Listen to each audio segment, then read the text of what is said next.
Alright YouTube, so this video today, welcome back to Megapixel Monday, and this is going to be episode 4 for Megapixel Monday because last Monday it was a long weekend and we did not make a video, so this will be 4, but all of the other videos this week are going to be episode 5. No big deal, just wanted to give you that so you're not confused. Why are we not doing episode 5? Because we didn't do episode 4 last week.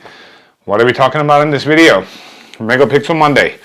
I got the R5 Mark II back here with the 600 f4 and a 2x tele extender, an extender on there, teleconverter. Many people tell you teleconverters are bad, this and that and the other. Well, I posted some things out there with these teleconverters, especially for video and even for photos with the amount of resolution that the R5 II has. It looks pretty damn good to me. But again, you know, to each its own. If you don't like the teleconverter, it's no big deal. You can always buy the 1200 millimeter f8 lens. It's only $20,000 and they'll, you know, solve your problem the same way, right? So you can get that reach, you can get the same, you know, level of light coming into the camera as compared to sticking a 2x on top of a 600 f4. So, you know, you pick sort of the poison that you want to actually go down and the route that you want to go. Megapixels. Yes, I know a lot of people have said, hey, sometimes I feel like you say they matter, sometimes they don't matter. You're correct. Let's have that conversation today. So what is that? Megapixels are very subjective to what you're shooting. You need to understand what you're shooting and how many do you need to make it happen. It is not a one-size-fits-all. If you're trying to shoot 45 megapixels to do every single thing you do, you could, but you're probably not going to be happy, especially if it's something like, you know, your dog running in the backyard, unless you love your dog so much that you're willing to pay for tons of storage and or have massive files at 45 megapixels, because I'm pretty sure a lot of you shoot, you know, RAWs, and even the JPEGs out of this thing, they take up a lot of space, and it's not that hard to fill up, you know, thousands of shots at 30 frames per second. It doesn't take that long to do. So, you know, pick your own battles on how you want to do it. How do I say it? To me, it's more about the final product. I don't really care how much you shoot it with. You'll be shocked. I mean, majority of the people that you hand them the file, they can't tell where it came from, because I've actually played around even on some of the, you know, Facebook groups that I own.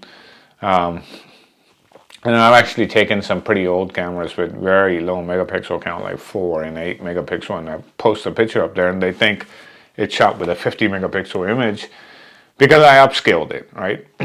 So, and I don't tell them that. But when they see that, they're kind of stunned and kind of hard to believe. How did you do that? This, that, and the other. My thing would be, yeah, get as many megapixels as your budget will allow, and that's comfortable for you.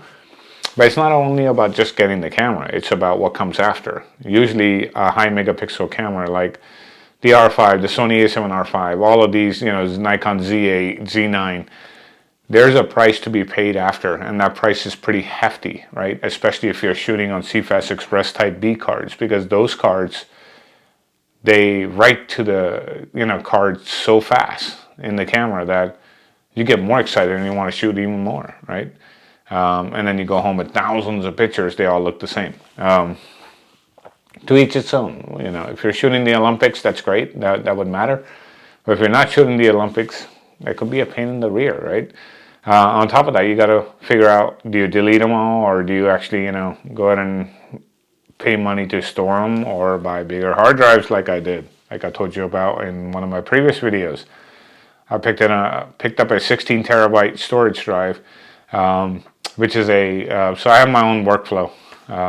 Once a file or files come through for anything that I shoot, they go into a stage drive. From that stage drive, if they're good enough, a cleaned up version or a trimmed down version of how many I want go into more like a final production drive, and then once it's good to go there, one copy stays there and one copy goes to the cloud, especially for client work, and it stays there. So even if the physical drive dies and the stage drive dies and the cloud hopefully never dies, but it could, you have multiple copies.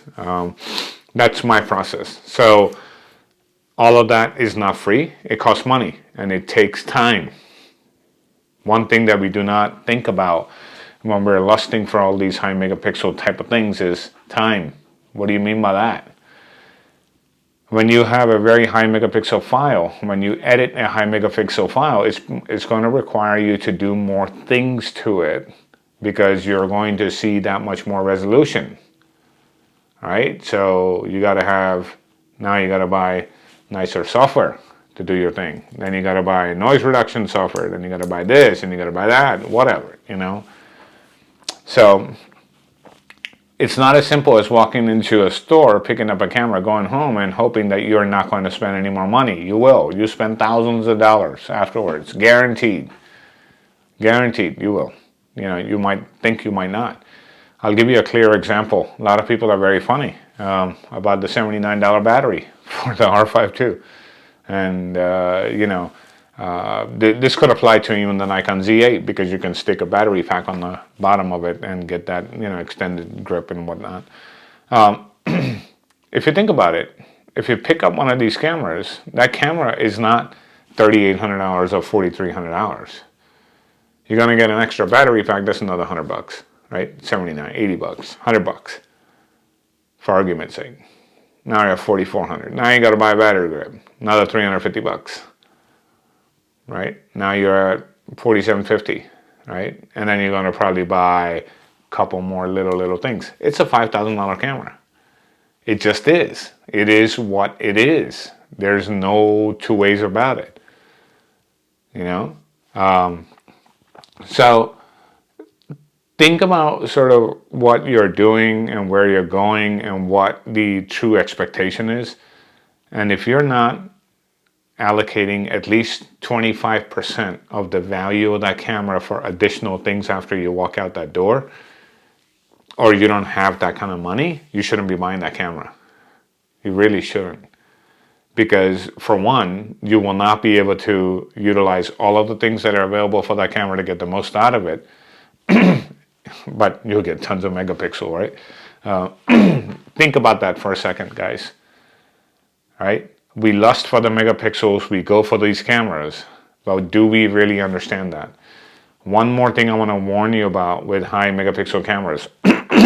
Putting crappy glass on high megapixel cameras, it's literally like buying a really expensive car and putting regular octane gas, really cheap stuff in there. You wouldn't do that. Don't do it.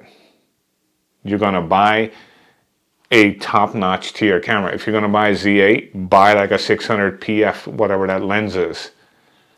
All right? Don't buy the cheap ones, because the moment that sensor shines, you're going to see, yeah, you can fix all these things in post, but it's going to show the optical quality of what you paid for. The true fun of using these kind of cameras and these kind of lenses that are behind me is when you have the best of the best paired together. That's when you really start to see some incredible difference and change compared to what everyone else is doing. So save up your money, buy the better stuff. Wait a few months if you have to, a year if you have to. It's okay. A 600 f4 is a 600 f4. It just is. I haven't seen one shitty 600 f4. I don't care what the brand is. It's kind of hard to make a shitty 600 f4. Right? No company's going to sit there and tie up all of their top-notch workers making a 600 f4 and put garbage in there. It doesn't happen. Right? So think about that when you're actually doing things. All I can tell you is there are a lot of channels that you have obviously access to, YouTube, other places. I hope you'll consider subscribing and staying here if you want to. Some of you left after the last two videos because it probably hit right here and probably cut right through you and probably grounded you. And that's okay. I'm okay with that. If you need to leave, leave. Perfectly fine. You're not going to hurt my feelings. This channel is going places, and obviously the other channels that I'm considering doing something different, they're going places. The question is, are you coming along or not? If you're not, that's fine. It's perfectly cool. I've got my agenda laid out pretty clear. By the way, I'm filming this on the Canon V10, the most hated, vlogging camera. A full-on review of that is coming after really, I don't even know how many hours on end of video and different things that I've actually been shooting with it. And I'll give you my sort of thoughts on it, and I'll do a dedicated video for it. And this particular one, we dialed it into the light meter, and this exposure should be correct right here.